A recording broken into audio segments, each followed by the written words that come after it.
CCN news, एक पाऊल महाराष्ट्रासाठी।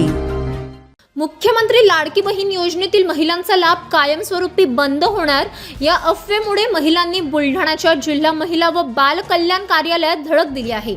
गेल्या 2 महिन्यांपासून लाभ कशामुळे बंद झाला याच्या चौकशीसाठी महिलांनी मोठी गर्दी केल्याचं पाहायला मिळत आहे।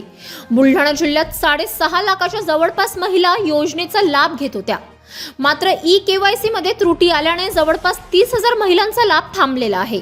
ई-KYC मध्ये त्रुटी आढळल्याच्या प्रमुख कारणामुळेच हा लाभ थांबण्याची माहिती आहे।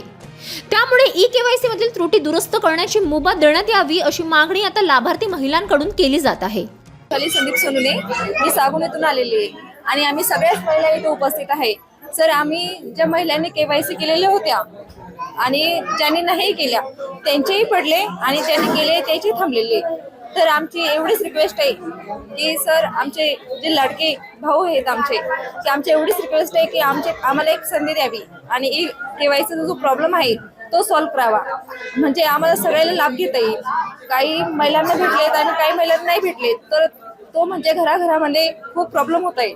तर एवढीच रिक्वेस्ट आहे आमच्या भावाला की परत ई-KYCचा हा जो प्रॉब्लेम आहे तो सॉल्व्ह करा। माझं नाव गोदावरी भास्कर माळोदे, मी आंबोडा येथून आलेले आहे। जसं की माझी 2 महिन्यापासून पैसे थकलेले आहे लाडक्या बहिणीचे, तर इथं मी बालविकास तिथे आलेले आहे।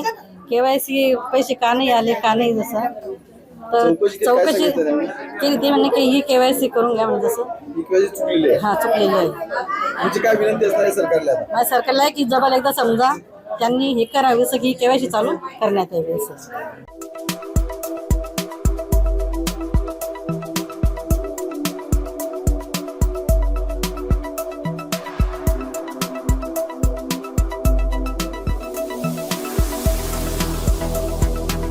तसेच आपल्या भागातील महत्त्वाच्या बातम्या पाहण्यासाठी CCN न्यूज डेस्क चॅनलला सबस्क्राइब करा आणि बेल आयकॉन प्रेस करा।